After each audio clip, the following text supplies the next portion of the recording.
नमस्कार, TV 20 news के इस फटाफट बुलेटिन में आप सभी दर्शकों का स्वागत है।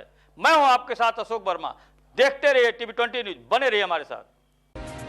मुख्यमंत्री और डीजीपी के निर्देश पर पूरे प्रदेश भर में अपराधियों के खिलाफ कार्रवाई की जा रही है। इसी क्रम में लखनऊ पुलिस ने बड़ी कार्रवाई करते हुए लखनऊ के रहने वाले 3 युवक को रायबरेली से गिरफ्तार कर लिया है, जो खुद को मुख्यमंत्री का सलाहकार बताते थे और एसपी को धमकाने में ये लोग पकड़े गए हैं। तो बड़ी खबर है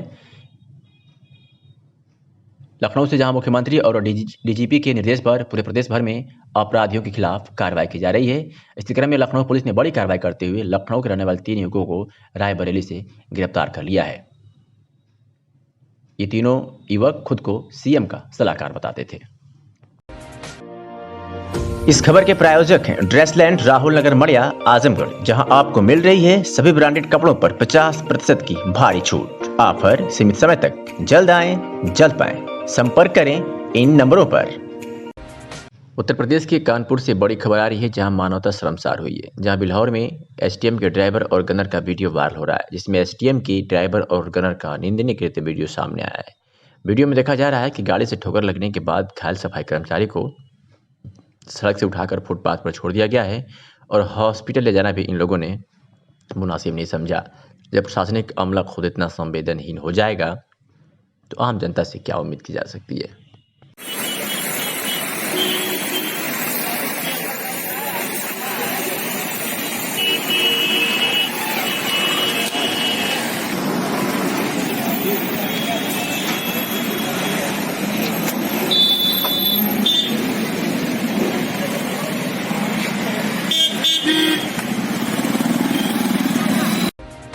आजमगढ़ जिले के महाराजगंज में सफाई कर्मी न होने से बदहाल सामुदायिक स्वास्थ्य केंद्र का संज्ञान लेते हुए खंड विकास अधिकारी ने सफाई कर्मी भेजकर स्वास्थ्य केंद्र की साफ सफाई कराई है, जिसमें समर्पण दिवस मना रहे कार्यकर्ताओं ने भी हिस्सा लिया। आपको बता दें कि पिछले एक हफ्ते से निरंतर टीवी 20 न्यूज की मुहिम अब जमीन पर भी दिखाई देने लगी है। इसके चलते सामुदायिक स्वास्थ्य केंद्र परशुरामपुर की हालत में कुछ सुधार होने लगा है। अब स्वास्थ्य केंद्र के डॉक्टर व कर्मचारी केंद्र पर समय से आने लगे हैं, जिससे क्षेत्रीय लोगों को राहत मिली है। परंतु स्वास्थ्य केंद्र की साफ सफाई की स्थिति चिंताजनक बनी हुई है। इसके लिए खंड विकास अधिकारी आकाश सिंह से जब बात की गई, तब सफाई कर्मी के न होने का संज्ञान लेते हुए तत्काल प्रभाव से अस्थायी रूप से 10 सफाई कर्मी स्वास्थ्य केंद्र पर भेजकर साफ सफाई का काम शुरू करा दिया गया। तो ये पंडित दीनदयाल उपाध्याय की पुण्यतिथि के दिन मनाए जा रहे समर्पण दिवस के अवसर पर स्थानीय कार्यकर्ताओं ने भी सामुदायिक स्वास्थ्य केंद्र की साफ सफाई में हिस्सा लिया और समर्पण दिवस को सफाई अभियान के रूप में मनाया, जिससे स्थानीय समाज सेवक लालसा निषाद, राजा राम यादव, जितेंद्र निषाद, उमेश सोनकर, दिनेश सोनकर आदि शामिल हुए। उत्तर प्रदेश के आजमगढ़ जनपद के अधरौड़िया क्षेत्र के प्राथमिक स्वास्थ्य केंद्र सेनपुर में बीती रात चोरों ने अस्पताल का ताला तोड़कर जरूरी उपकरण तथा कागजात उठा ले गए। सुबह जब डॉक्टरों ने देखा तो उनके होश उड़ गए। थानाध्यक्ष को दिए गए तहरीर के माध्यम से बताया कि चोरी गए सामानों में मुख्य रूप से अस्पताल records, inverter, battery, Tillu pump, waiting machine, blower, sugar जाँच की मशीन एवं कीट, बीपी मशीन, कान देखने की मशीन, हेमोमीटर से 400 नकद व स्टील की 5 टोटी अस्पताल से गायब हुई है। सुबह जब अस्पताल खोलकर देखा गया तो सुबह अस्पताल का ताला टूटा पड़ा है। अंदर जाकर देखा तो स्टोर रूम की अलमारी खुली पड़ी थी और बैटरी, इन्वर्टर गायब था। ओपीडी में मेज के सभी दराज खुले पड़े थे। इंस्ट्रूमेंट टूटा पड़ा था, बीपी इंस्ट्रूमेंट नहीं था। प्रयोगशाला रूम में भी काफ़ी सामान को नुकसान पहुंचाया गया है। क्या कुछ कहा चिकित्सा अधिकारी सेनपुर डॉक्टर अवधेश कुमार वर्मा ने, आपको सुनवाते हैं। परिचय दे दीजिए। मैं डॉक्टर अवधेश कुमार वर्मा, एमओआईसी प्राथमिक स्वास्थ्य केंद्र सेनपुर। हम लोग जब आज सुबह अस्पताल पर आए तो अस्पताल का ताला टूटा हुआ था। फिर अंदर हम लोग जाकर देखे तो स्टोर रूम में सब सामान, अलमारियाँ खुली पड़ी थी और बैटरी और इन्वर्टर वहाँ पर नहीं था। ओपीडी कक्ष में मेज़ की सभी दराज का खुला पड़ा था और उसमें जो स्क्रीन का इंस्ट्रूमेंट होते हैं, ऑटोस्कोप, नीचे टूटा हुआ पड़ा था और बीपी इंस्ट्रूमेंट नहीं था। और प्रयोगशाला रूम में भी जो है काफ़ी सामानों का क्षतिग्रस्त किया गया है, जो माइक्रोस्कोप से सब नीचे पड़े थे। और लगभग कितने सामानों की चोरी हुई है? लगभग 50,000 का सामान का नुकसान और चोरी हुआ है। और मेन चीज़ कौन कौन चोरी हुआ है? इन्वर्टर, बैटरी, टुल्लू पंप और बीपी इंस्ट्रूमेंट, 300-400 रुपये कैश, वेटिंग मशीन और हीमोमीटर और हीमोग्लोबिन मीटर और शुगर जांच करने की मशीन। अच्छा, शुगर की मशीन। ठीक, थैंक यू। जालौन के कोच तहसील के ग्राम पनियारा में बीती रात एक युवक की संदिग्ध परिस्थितियों में मौत हो गई। मृतक का नाम नंदू पुत्र वालादीन उम्र लगभग 28 वर्ष बताया जा रहा है। मृतक के पिता द्वारा आरोप लगाया गया कि राजेश पुत्र बृजपाल देवी पुत्र अज्ञात छोटी वरौली थाना झरिया जिला हमीरपुर रात्रि में मेरे पुत्र से किसी बात को लेकर कहासुनी हुई और शराब के नशे में मेरे पुत्र की मारपीट कर दी जिसकी वजह से उसकी मौत हो गई। घटनास्थल पर पुलिस ने पहुंचकर पूछताछ की। अपर पुलिस अधीक्षक डॉक्टर अवधेश सिंह ने बताया कि पनियारा गांव में नंदू पुत्र बालादीन रात में कुछ लोगों के साथ विवाद हो गया था। लोगों ने मृतक को कमरे में बंद कर दिया था कि अब विवाद ना हो। सुबह जब देखा तो मृत अवस्था में मिला। शव का पंचनामा भर पोस्टमार्टम के लिए भेज दिया गया है। जो भी रिपोर्ट आएगी उसके आधार पर कार्रवाई की जाएगी। क्या कुछ कहा अपर पुलिस अधीक्षक और मृतक के पिता ने, आपको सुनवाते हैं। मैं कल रात में 9-10 बजे के बीच में एक नंदू नाम का लड़का है जो अपने कुछ साथियों के साथ बताया जा रहा है कि मदिरा का सेवन कर रहे थे लोग। उसमें इनके बीच 1-2 थप्पड़ मारपीट की विवाद प्रकाश में आई है और फिर कोई विवाद ना हो इसलिए पास पड़ोस के लोगों ने उनको किसी कमरे में ले जा करके रख दिया और सुबह जब देखा गया तो मृत अवस्था में पाए गए। वहाँ पर उल्टी भी हुई थी और रक्त के भी कुछ अंश थे जो बाहर निकले थे मुँह से। तो इस पर इनका पोस्टमार्टम के लिए डेड बॉडी को भेज दिया गया है। कोई जाहिरा चोट नज़र नहीं आ रही थी। पोस्टमार्टम के बाद स्थिति क्लियर हो जाएगी तथा परिजनों द्वारा जो भी तहरीर दी जाती है उस पर सभी बिंदुओं पहलुओं पर जांच करके आवश्यक कार्रवाई की जाएगी। क्या नाम है आपका? बालाजी कहाँ के हैं? पनियारा। क्या मामला हुआ आज आपके लड़के के साथ? हमारे बच्चे को घर पर था वो, घर से लगा रहे थे ठेके थे। कौन ले गया? राजेश। कौन राजेश? बृजपाल और देवी। इसके बाद क्या हुआ? इसके बाद लड़ाई वाली झगड़ी जो कुछ होता रहा। हम तो हमारे आवाज़ बन रहा था तो हम शाम को आए अपने घर पे, खड़े थके थे अपने घर पे खाना पीना बना रहे थे। तो पता चला हम लोग 10-11 बजे आए लोग पटाखे वहाँ पर गए पार गए। दूसरा बाहर का एक लड़का था बर्मा यहाँ का रहता है वो यहाँ कर गया घर पे। तो आम के वो फिर लौट के वो आए थे गाड़ी को लौट करते रहे मारा पीटी का खद्द पार करते रहे। फिर इसके बाद कुछ नहीं अपनी अपनी चाहे पढ़ रहे हम तो देखा तो मरा मिला। अच्छा, आपको सुबह पता चला? हाँ सुबह हमको पता चला। इसके बाद आपने पुलिस को सूचना दी हमने। पुलिस आई? इस खबर के प्रायोजक हैं Azamgarh public school. Azamgarh public school ने कोरोना के चलते इस बार भी नहीं बढ़ाई फीस। यही नहीं, एक साथ पूरी फीस जमा करने पर आपको मिलेगी 5% की छूट और एक ही माँ बाप के 2 से ज्यादा बच्चे इस स्कूल में हैं तो बड़े बच्चे को फीस में मिलेगी आपको अतिरिक्त छूट। बोर्ड परीक्षा में शानदार प्रदर्शन कर 95% अंक लाने वाले बच्चों को 11वीं के दाखिले में 25% की छूट मिलेगी। आजमगढ़ पब्लिक स्कूल शानदार बोर्ड रिजल्ट के साथ कीर्तिमान स्थापित कर रहा है तो फिर देर क्यों? अपने बच्चों के उज्जवल भविष्य के लिए आज ही आजमगढ़ पब्लिक स्कूल में दाखिला कराएं और दें अपने बच्चों को एक नई उड़ान। हमारा पता है निकट Kotila Shankarpur check post Azamgarh. Jalaun police अधीक्षक डॉक्टर एसवीर सिंह के निर्देशन में प्रभारी निरीक्षक इमरान खान पुलिस बल के साथ गिरवर नगर अराजी लेन में गश्त पर थे तभी उन्हें 2 संदिग्ध दिखाई दिए। पुलिस उन्हें पकड़कर थाने ले आई। पूछताछ करने पर उन्होंने अपने नाम रविंद्र सिंह पुत्र कमल सिंह राजपूत निवासी ग्राम एर थाना डकोर, राजकुमार पुत्र बाबूराम अहिरवार निवासी ग्राम परासन थाना एटाजिला जालौन बताया है। इनके पास से 2 अवैध 315 बोर के तमंचे, 2 जिंदा कारतूस तथा 3 मोटरसाइकिल चोरी की बरामद हुई है। इनके विरुद्ध कोच थाने में विभिन्न धाराओं में मुकदमा पंजीकृत कर लिया गया है। अपर पुलिस अधीक्षक डॉक्टर अवधेश सिंह ने खुलासा करते हुए कहा कि काफी समय से मोटरसाइकिल चोरी हो रही थी जिसमें 2 चोर पकड़े गए। इनके पास 2 तमंचा 315 बोर, 2 कारतूस 315 बोर तथा 3 मोटरसाइकिल इनके पास से बरामद हुई है। रविंद्र के विरुद्ध विभिन्न थानों में 14 मुकदमे पंजीकृत हैं और राजकुमार के विरुद्ध 8 मुकदमा पंजीकृत है। गिरफ्तार करने वाली टीम को 2500 रुपये का पुरस्कार देने की घोषणा की है। गिरफ्तार अभियुक्तों को जेल भेजा जा रहा है। क्या कुछ कहा अपर पुलिस अधीक्षक डॉक्टर अवधेश सिंह ने, आपको सुनवाते हैं। क्षेत्र में मोटरसाइकिल चोरी की कई घटनाएं हो चुकी थी जिसके परिप्रेक्ष्य में स्वाट की टीम को और दूसरी टीम जो है प्रभारी निरीक्षक कोच के नेतृत्व में बनाई गई थी। ये लोग उस घटना के अनावरण में लगे हुए थे। आज सुबह 2 चोरों को पकड़ने में इनको सफलता हासिल हुई। उनके पास से 3 मोटरसाइकिल बरामद हुई है, 2 कट्टे बरामद हुए हैं, कारतूस बरामद हुई है, जिसमें से 1 मोटरसाइकिल हमारे उड़ई से चोरी हुई थी वो भी बरामद हुई है। 2 मोटरसाइकिलों के बारे में जानकारी की जा रही है। सातिर किस्म के अपराधी हैं एक जो रविंद्र राजपूत है, इसके ऊपर 14 मुकदमे हैं, और दूसरा राजकुमार है, इसके ऊपर 8 मुकदमे हैं। सब मुकदमे वाहन चोरी और लूट के हैं। क्या कार्रवाई की जा रही है? इनके ऊपर मुकदमा लिखा गया है, इनको जेल भेजा जा रहा है और इनके ऊपर जो भी विधिक कार्रवाई बनती है वो की जाएगी। क्या सर इनको खुलासा करने वाली टीम को कुछ इनाम दिया है? हाँ, इनको 2500 रुपये का इनाम दिया है। उत्तर प्रदेश के जौनपुर जनपद के बक्सा थाना में पुलिस द्वारा पूछताछ से लाए गए युवक की पुलिस हिरासत में गुरुवार देर रात मौत हो गई। मौत की खबर मिलते ही पुलिस विभाग में हड़कंप मच गया। शुक्रवार की सुबह 9 बजते थाना परिसर व गेट पर पुलिस व पीसी के जवानों के अलावा कई थानों की फोर्स तैनात कर दी गई है। आपको बता दें कि जिले में गुरुवार देर रात पुलिस की पिटाई से युवक की मौत का मामला सामने आने के बाद सब अस्पताल में फेंक कर पुलिसकर्मी मौके से भाग गए। वही मामले की जानकारी होने के बाद पुलिस अधिकारी भी मौके पर पहुंच गए। परिजनों के अनुसार बक्सा थाने में पुलिस अभिरक्षा में चोरी के एक संदिग्ध मामले में पुलिस आरोपित को ले गई और पीट कर उसकी हत्या कर दी। मौत होने के बाद उसे अस्पताल में फेंक कर भाग गए। वही मौत की जानकारी होने के बाद सुबह ग्रामीण आक्रोशित हो गए और मार्ग जाम कर प्रदर्शन करने लगे। इब्राहिमाबाद में रास्ता जाम की उग्र भीड़ ने पुलिस वाहन पर इस दौरान पथराव भी किया।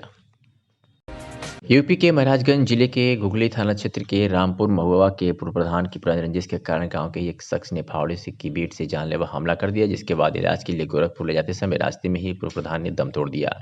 इस मामले में हमलावर ने ही कोतवाली पहुंचकर सरेंडर कर दिया है। पुलिस ने उसे गिरफ्तार कर लिया है और पूर्व प्रधान के शव को कब्जे में लेकर पोस्टमार्टम के लिए मोर्चरिया हाउस भेज दिया है। दरअसल मृतक रामनाथ प्रजापति जो घुगली थाना क्षेत्र के रामपुर महुआ के पूर्व प्रधान थे, जिसका गांव के ही शख्स भीम से पट्टे की जमीन को लेकर विवाद चल रहा था। आज जब रामनाथ प्रजापति जो घुगली थाना क्षेत्र के रामपुर महुआ के पूर्व प्रधान थे, जिसका गांव के एक शख्स भीम से पट्टे की जमीन को लेकर विवाद चल रहा था, आज जब रामनाथ प्रजापति सदर कोतवाली क्षेत्र के पीडब्ल्यूडी कार्यालय के सामने अपने ऑफिस में बैठा था, तभी आरोपी, जिसका बगल में ही चाय का दुकान था, हाथ में फावड़ा का बेंट से पूर्व प्रधान के सिर पर पीछे से वार कर दिया, जिससे वह लहूलुहान होकर गिर पड़े। उसके बाद आरोपी भीम चीख कर बताने लगे कि उसने पूर्व प्रधान को मार दिया। यह सुन सभी अवाक हो गए। मौके पर पहुंची पुलिस ने गंभीर रूप से घायल पूर्व प्रधान को इलाज के लिए जिला अस्पताल भेजा है, जहां डॉक्टरों ने हालत नाजुक देख मेडिकल कॉलेज रेफर कर दिया, पर रास्ते में ही पूर्व प्रधान ने दम तोड़ दिया। वही आरोपी ने कोतवाली में सरेंडर कर दिया, जबकि पुलिस ने आरोपी को गिरफ्तार कर लिया है। क्या कुछ कहा आरोपी और राजू कुमार सावसियो ने, आपको सुनवाते हैं। बेईमानी करा रहे थे अपने भाई से, बस इसी कारण हमने ऐसा किया है। हमको कोई अफसोस नहीं है, ठीक है। ये बेईमानों का काम ऐसा करना चाहिए, जो बेईमानी किसी का करे, किसी के पेट पे लात मारे, ऐसे बेईमानों के साथ ऐसा कर देना चाहिए। मुझे कोई इसको गिला नहीं है। कौन थे, क्या नाम था इनका? इनका रामनाथ प्रधान था, हैं ये पूर्व प्रधान थे। मैं 18 वर्ष इनके साथ में रहा हूँ, फिर इन्होंने मेरे साथ गद्दारी किया है। 18 साल तक इनके साथ रहा हूँ। 23 वर्ष मेरा पुराना ज़मीन कब्जा है, फिर भी ये बेईमानी अपने भाई से करवा रहे हैं। इसलिए मैं बहुत टेंशन में था, मजबूरी थी मेरे आगे। ये आदि यही मास्टरमाइंड था, उसको बहला फुसला के यही अपने भाई से मेरे ज़मीन पर कब्जा कराना चाहता था। इसलिए भैया हमने यही सब काम किया। हत्या कर दी हो? हाँ भैया किए हैं। हमने मारा है, डंडे से मारा है। पीट पीट करके हत्या किया? देखिए, हत्या करने का उद्देश्य तो था नहीं, लेकिन मर गया साला, ठीक हुआ, कोई दिक्कत नहीं है सर। अच्छा, कितने दिनों तक साथ थे इनके? हम 18 वर्षों से थे, लेकिन ये 1.5 साल से पता नहीं क्या इसके दिन में खुराफात था। मैं इसके पैर पकड़ के रोया, गिड़गिड़ाया, रातों दिन रोया पकड़ा कि भैया मेरे साथ ऐसा क्यों कर रहे हो आखिर, मैंने तुम्हारा क्या बिगाड़ा है। वो भी उसका दिल नहीं पहुँचा, मेरे प्रति उसका दिल नहीं पहुँचा। मैं मजबूर हो गया था, मैं क्या करता भैया बताइए, मैं मजबूर था। 18 सालों तक प्रधानी चुनाव में उनका प्रचार प्रसार किया हो? जी नहीं, हम हमारे घर के एक सदस्य उनको वोट किए हैं, फिर भी उनके दिन में क्या बेईमानी था। अभी हमारा पैसा भी तमाम उनकी जी में है। इसके हमने कहा कि समझौता करा दीजिए, क्यों उनसे परेशान कर रहे हैं आप। हम पैसा आपको वहाँ मेरा जी में चाहिए, वो भी रख लीजिए और पैसा हमने उनको दिया, 20,000 रुपया दिया। फिर वो पैसा भी मेरा खा गए और फिर भी मेरे शरीर में रातों दिन ऐसा काम करने लगे, बेईमानी का चक्कर चलाने लगे। इसलिए मुझे मजबूरी में ऐसा काम करना पड़ा भैया। पूर्व प्रधान की पीट पीट कर हत्या की गई है, क्या मामला है सर? आज कोतवाली क्षेत्र में एक घटना हुआ, जिसमें एक व्यक्ति को पीटकर मारा जाना बताया जा रहा है। इसमें जो मृतक, जिसका नाम रामनाथ प्रजापति है, और जो आरोपी है भीम गुप्ता, ये दोनों थाना घुघुली के रामपुर महुआ के रहने वाले हैं और कोतवाली में रोडवेज के सामने दोनों की चाय की दुकान है और काफ़ी समय से यहाँ रहकर अपना अपना धंधा करते हैं। घुघुली थाना क्षेत्र में जो इनका गांव है रामपुर महुआ, यहाँ वहाँ पर आसपास ही इनका घर है। पट्टे के ज़मीन को लेकर बहुत समय से इनके बीच विवाद चला आ रहा है और जो आरोपी है भीम गुप्ता, वो बताता है कि जो मृतक रामनाथ गुप्ता पहले प्रधान रह चुका है, पूर्व प्रधान, और उसी समय से पट्टे के ज़मीन को कब्जा करने के नियत से कई बार दरखास्त वगैरह देता था। कल के दिन वह तहसील से कानूनगो लेखपाल को भी बुलवाया था। इसी बात को लेकर वो आहत था और आज शाम दोपहर से ही जो रामनाथ प्रजापति को ढूंढ रहा था भीम, शाम के समय लगभग 6 बजे रामनाथ प्रजापति जो मृतक है अपने कमरे में ऊपर था, बैठा हुआ था। उसी दौरान यह सीढ़ी से चढ़कर उसके पास पहुंचा और कहा सुनी होते होते इसके पास फावड़े का बेट था, बेत लकड़ी का, उसी से इसने कई बार प्रहार किया। प्रहार करने से उसे काफ़ी चोटें आई और वो वहाँ से मौके से निकल गया और चूँकि ज़्यादा चोट लग गया तो स्थानीय लोगों की मदद से उसे डिस्ट्रिक्ट हॉस्पिटल और आगे बीआरटी गोरखपुर भेजा गया और जैसा सूचना प्राप्त हो रहा है कि वो एक्सपायर मर गया है, उसकी मृत्यु हो गई है। पूछताछ के लिए आरोपी को लाया गया है। घर वालों की तरफ से तहरीर प्राप्त हो जाने के बाद मुकदमा लिखकर आवश्यक विधि कार्य की जा रही है। उत्तर प्रदेश के अमेठी से बड़ी खबर आ रही है, जहां जेल में बंद पूर्व कैबिनेट मंत्री गायत्री प्रसाद प्रजापति के भतीजे शुभम प्रजापति का शव बरामद होने से पूरे क्षेत्र में हड़कंप मच गया है। यह मामला अमेठी जिले का है। 22 साल के शुभम प्रजापति का शव रेलवे ट्रैक पर 2 टुकड़ों में बटा मिला है। सूचना पर मौके पर पहुंचे जीआरपी ने शव को कब्जे में लिया है और पूरा प्रशासनिक अमला घटना पर स्थल पर पहुंचकर मामले की जांच में जुट गया है। पुलिस ने शव को पोस्टमार्टम के लिए भेज दिया है और मामले की तफ्तीश में जुट गई है। पुलिस मौत के कारणों का पता लगाने में जुटी है। हत्या और आत्महत्या दोनों ही एंगलों से जांच की जा रही है। आपको बता दें कि गायत्री प्रजापति व उनके परिवार का सपा में तूती बोलती थी और पूरे प्रदेश में इस परिवार का दबदबा रहता था, लेकिन गायत्री के जाते ही इस परिवार के ऊपर मुसीबतों का पहाड़ टूट पड़ा है। अब देखिए पुलिस की जांच पड़ताल में क्या मामला सामने आता है। पुलिस अधीक्षक सोनभद्र अमरेंद्र प्रसाद सिंह द्वारा काम्बिंग के दौरान अचानक ग्राम सभा कन्नच के टोला कन्हौरा के पूर्व माध्यमिक विद्यालय में जाकर बच्चों से संवाद किया गया तथा बच्चों से कुछ प्रश्न पूछे, जिसका सटीक उत्तर ओम प्रकाश पुत्र विनोद चौधरी व जयप्रकाश पुत्र विनोद चौधरी ने पुलिस अधीक्षक को दिया। उनकी प्रतिभा से प्रसन्न होकर उनके द्वारा बच्चों को 1,000 रुपये नकद पुरस्कार देकर प्रोत्साहित किया गया। कभी नक्सल प्रभावित गाँव के बच्चों ने न सिर्फ राष्ट्रगान गाकर अधिकारियों को खुश किया, बल्कि अब पूछे जाने पर कि पढ़ लिख कर क्या बनने की इच्छा है, उक्त बच्चों ने पुलिस अफसर बनने की इच्छा प्रकट की। अभावग्रस्त बच्चों ने भी बताया कि मेरी मां को मेरे पिताजी ने मार दिया था, जिससे उनकी मृत्यु हो गई थी। मेरे पिताजी उसी अपराध में वर्तमान समय में जिला कारागार कोरमा में बंद है। बच्चों का लालन पालन वर्तमान समय में उनके दादा दादी द्वारा किया जा रहा है। पुलिस अधीक्षक द्वारा बच्चों को मन लगाकर पढ़ने व जिम्मेदार नागरिक बनने की शुभकामनाएं दी गई। बुढ़नपुर तहसील क्षेत्र के अरौला ब्लॉक के कुसमाहा गांव में बना करोड़ों की लागत से अस्पताल सफेद हाथी साबित हो रहा है। सरकारी पैसे का दुरुपयोग किया जा रहा है। सरकारी अस्पताल बनने के बाद भी हैंडओवर नहीं हो पाया, जिसको लेकर समाज सेवी लक्ष्मी चौबे द्वारा कई बार विरोध प्रदर्शन किया गया। उसके बाद भी उच्च अधिकारियों द्वारा कोई कार्रवाई नहीं हुई। आज समाज सेवी चौबे द्वारा भूख हड़ताल का रास्ता अख्तियार करना पड़ा। सुबह से ही क्षेत्रवासियों की भूख हड़ताल शुरू किया गया, लेकिन कोई जिम्मेदार अधिकारी अभी तक सूद लेने नहीं आया। भूख हड़ताल में शामिल होने वाले लोगों का कहना है कि जब तक हमारी मांग पूरी नहीं की जाती, भूख हड़ताल इस तरह चलता रहेगा। इस मौके पर महाप्रधान हरकेश यादव, रामलोचन चौबे, अभिषेक सिंह, आलोक अखिलेश चौबे, नीरज फूलचंद, अशोक सिंह सहित अनेक लोग मौजूद रहे। क्या कुछ कहा लक्ष्मी चौबे समाज सेवी ने, आपको सुनवाते हैं। भी किए गए हैं और इसमें आरसी काटने का आदेश भी हुआ है करीब 1918 में। तब से आज तक कई बार हम फिर पत्रक द्वारा भी एसडीएम को, डीएम को, सीएमओ को अवगत करा चुके, लेकिन कोई कलम चलाने को राजी नहीं है, क्योंकि सबकी मिली भगत से ये अस्पताल जो है खा पी के लोग बैठे हुए हैं, वैसे पड़ा है। नहीं, अभी तक तो कोई अधिकारी नहीं आया। जैसे मालूम पड़ता है कि उन लोगों को कोई इसका फर्क नहीं पड़ता है, बशर्ते हाँ सूचना हमारा 10 दिन पहले हम एसडीएम और डीएम और सीएमओ को हम सूचना दे चुके हैं, थाने पे अहिरौला सूचना दे चुके हैं, ना तो अभी तक थाना आया। ये हमारा अनशन जो है चलता रहेगा जब तक कि इस पे कुछ कार्यवाही नहीं होती है। अभी तो आज हम मान लीजिए ये भूख हड़ताल पे है। कल जो है, कल से हो सकता है कि आमरण अनशन भी हमारा हो सकता है मरने तक, कि जब तक इस पे कार्यवाही ना हो। Azamgarh civil court bar association के अधिवक्ता आज से अनिश्चितकालीन हड़ताल पर हैं। बार एसोसिएशन के अध्यक्ष राम प्यारे सिंह एडवोकेट ने कहा कि फरियादियों को न्याय दिलाने के लिए आंदोलन चलता रहेगा। ग्रामीण क्षेत्रों में जाने का विरोध अधिवक्ता संघ कर रहा है। उन्होंने कहा कि ग्रामीण न्यायालय से दुर्व्यवस्था बढ़ेगी क्योंकि ग्रामीण अंचलों में कोई सुविधा नहीं है, जबकि मंडल मुख्यालय पर सभी सुविधा उपलब्ध है। उन्होंने प्रेस कॉन्फ्रेंस कर बताया कि सरकार जिन अदालतों को गाँव लेकर जा रही है वहाँ पर दबंग किस्म के लोग रहते हैं। दबंग किस्म के लोग डरा धमकाकर मुकदमे को जबरदस्ती अपने पक्ष में फैसला करा लेंगे।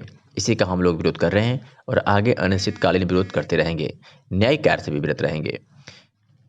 ये सुनाते हैं कि क्या कुछ कहा बार एसोसिएशन के अध्यक्ष राम प्यारे सिंह ने। अपना परिचय दे, किस संबंध में प्रेस वार्ता बुलाई क्या है? मैं राम प्यारे सिंह एडवोकेट हूँ, सिविल कोर्ट बार एसोसिएशन का मौजूदा अध्यक्ष हूँ। और यह जो प्रेस कॉन्फ्रेंस बुलाई गई है कि केंद्र सरकार और उत्तर प्रदेश सरकार यह अधिवक्ताओं को कमज़ोर करने के लिए ग्रामीण न्यायालय और मुंसफ कोर्ट को जिला हेडक्वार्टर से तहसील हेडक्वार्टर पर ले जाना चाहती है। और यह अधिवक्ताओं को छिन्न भिन्न करने के लिए, उनकी ताकत को कम करने के लिए यह सोची समझी रणनीति के तहत उन्होंने केंद्र सरकार और उत्तर प्रदेश सरकार ने यह कदम उठाया है, जिसके विरोध में हम लोग निरंतर 2 दिन से, आज तीसरा दिन है, निरंतर 3 दिन से हम लोग संपूर्ण न्यायिक कार्य से विरत रहे। और आज पूरे सिविल कोर्ट में हमारे हजारों अधिवक्ता बंधु हमारे साथ चक्रमण उन्होंने सारी अदालतों का किया। और सारी अदालतों को जो लोग दुस्साहस कर रहे थे कि आज कुछ काम हम लोग करेंगे, उनका दुस्साहस को हम लोगों ने उनको बता दिया कि आपका दुस्साहस काम नहीं आएगा, आपको अदालत में काम करने नहीं दिया जाएगा और आप लोग जाइए अंदर बैठिए। तो सब लोग उठ करके चले गए जनपद न्यायालय से लेकर के मुंसफ कोर्ट तक। और हम लोग यह लड़ाई फाइनल लड़ने जा रहे हैं। और इस संबंध में फिर हम लोग सोमवार को एक मीटिंग करेंगे। मीटिंग करने के बाद जो रणनीति होगी, आगे की रणनीति को तय किया जाएगा, उसके अनुरूप फिर आगे हम लोग जो है इस लड़ाई को लड़ेंगे। और हम लोग एक संघर्ष समिति का गठन किए हुए हैं। उस संघर्ष समिति में सारे पूर्व अध्यक्ष और 2-4 और जो सम्मानित अधिवक्तागण हैं उनको भी शामिल किए हैं, ताकि वह चिंतन मंथन करें कि हमारी ये जो लड़ाई है हम इसको कैसे आगे लड़ें। इन्हीं सब बातों को लेकर के क्या दिक्कतें हो रही थी आप लोगों को? दिक्कत ये हो रही है कि मंडल मुख्यालय पर हमारा सिविल कोर्ट है और ग्रामीण न्यायालय तहसील स्तर पर जाएगा।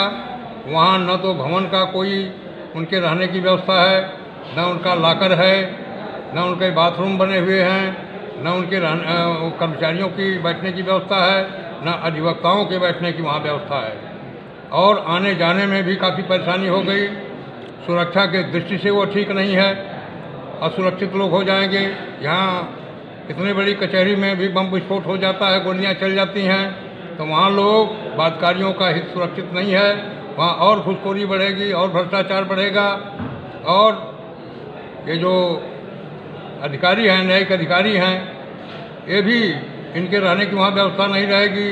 वह रोज़ यहाँ से जाएंगे, कब पहुँचेंगे, कब फिर आएंगे। रास्ते में उनके ऊपर अटैक हो सकता है, कर्मचारियों पर अटैक हो सकता है, वकीलों पर अटैक हो सकता है, वकीलों का एक्सीडेंट हो सकता है।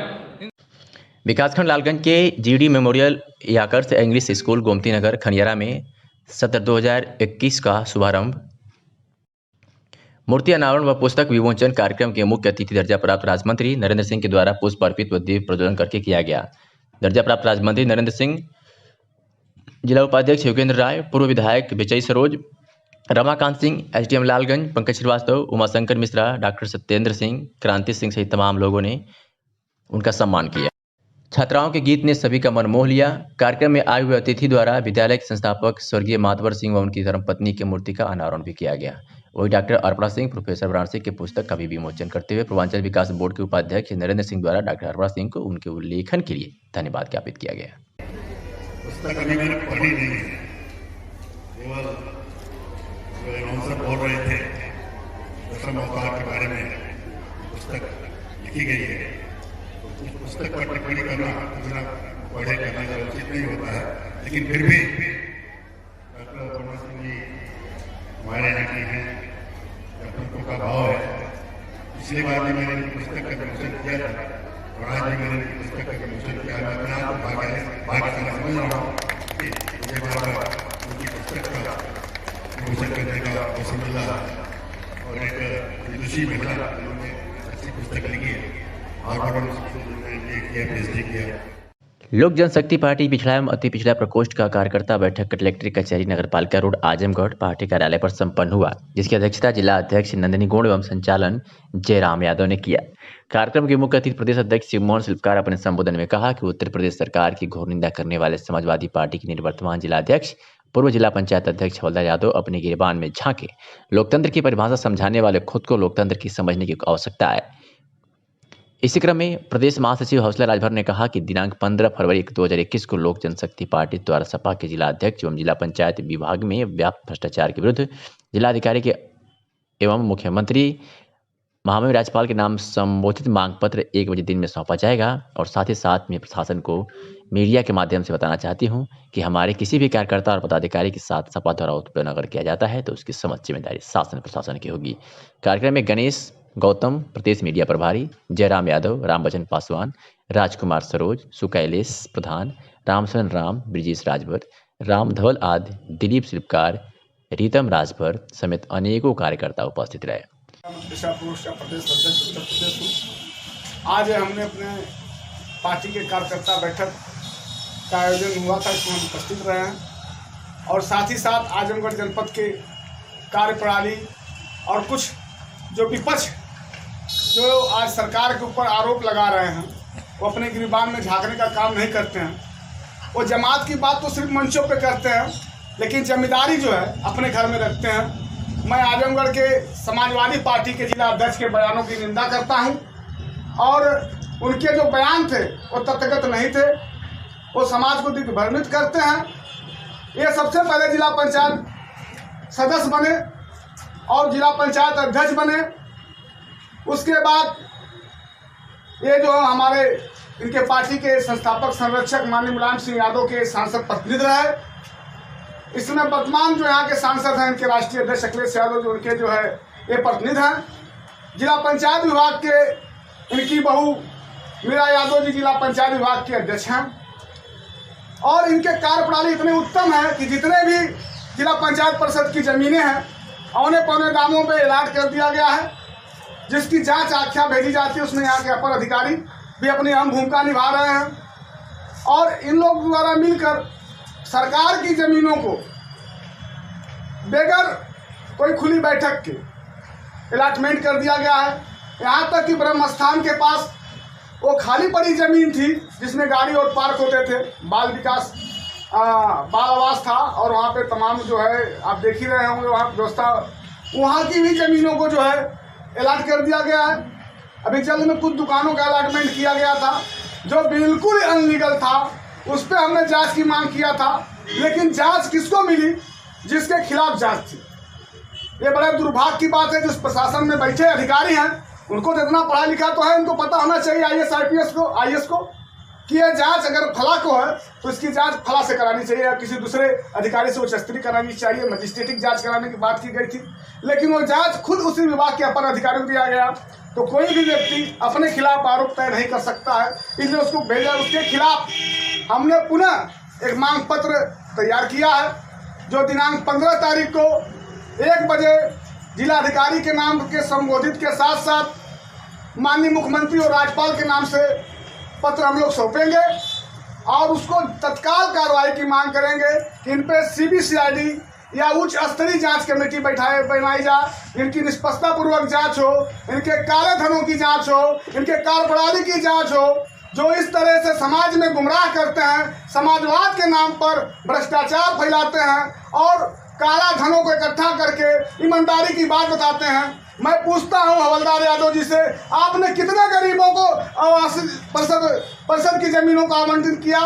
किस गरीबों को आपने उठाने का काम किया? आपको जिसने उठाया आप उससे भूलने का काम किए और आपने जो समाजवादी पार्टी की छवि यहाँ पे धूमिल करने का काम किया। आपने जो है सांसद निधियों का अभी तक कहीं कोई प्रयोग नहीं हुआ, इसकी भी एक जांच का विषय है। कहाँ कहाँ पे अलॉट किया गया अभी जांच कराई जाएगी और वर्तमान सांसद के निधियों का क्या अनुपालन हो रहा है, कहाँ खर्च हो रहा है, कोई पता नहीं चल रहा है। ये भी एक जांच का विषय है। मैं इसकी कड़ी से कड़ी कार्रवाई की मांग करूंगा और इनके द्वारा कभी भी कोई घृणित कार्य मेरे ऊपर या मेरे पार्टी कार्यकर्ताओं के साथ किया जाएगा, मैं अपने कार्यकर्ताओं के साथ अपनी सुरक्षा का भी मांग करूंगा। इसी के साथ अपने बारे विराम देता हूं। आजमगढ़ के लालगंज तहसील के अधिवक्ताओं ने ग्रामीण न्यायालय की स्थापना को लेकर शुक्रवार को तहसील परिसर में चक्रमण कर वरिष्ठ अधिवक्ता समर बहादुर सिंह के नेतृत्व में धरना दिया। धरने को संबोधित करते हुए वरिष्ठ अधिवक्ता विंध्यवासिनी राय ने कहा कि ग्रामीण न्यायालय की स्थापना को लेकर लालगंज तहसील के अधिवक्ता काफी दिनों से प्रयासरत हैं, लेकिन अधिकारियों के असहयोग के कारण अभी तक ग्रामीण न्यायालय की स्थापना नहीं हो सकी है, जिससे अधिवक्ताओं ने संघर्ष करने की रूपरेखा तय कर लिया है। ग्रामीण न्यायालय के लिए लालगंज के अधिवक्ता अब आर पार की लड़ाई के लिए सदैव तैयार होकर आंदोलन को और तेज कर रहे हैं। उन्होंने कहा कि न्यायालय की स्थापना के बाद ही आंदोलन समाप्त होगा। धरने को वरिष्ठ अधिवक्ता समर बहादुर सिंह, हामिद अली, लल्ले मिश्रा, संतोष राय सहित तमाम अधिवक्ताओं ने संबोधित किया। इस बाबत क्या कुछ कहा समर बहादुर सिंह वरिष्ठ एडवोकेट ने, आपको सुनवाते हैं। परंतु इसकी जानकारी आधिकारिक तरीके से न तो एसडीएम के पास है, न इसको जो है वो बार एसोसिएशन। हम लोगों का नाम है कि अगर वास्तव में ग्राम पंचायत भवन टिकरगाड़ को मुंसिफ न्यायालय के लिए अस्थायी तरीके पर किया गया है, तो अगर वहाँ भवन निर्माण में है तो अगर सत्ता अगर उसको जो है वो करके न्यायालय के लिए देती है तो हम उसकी जो निर्माण आज दिनांक 12 फरवरी को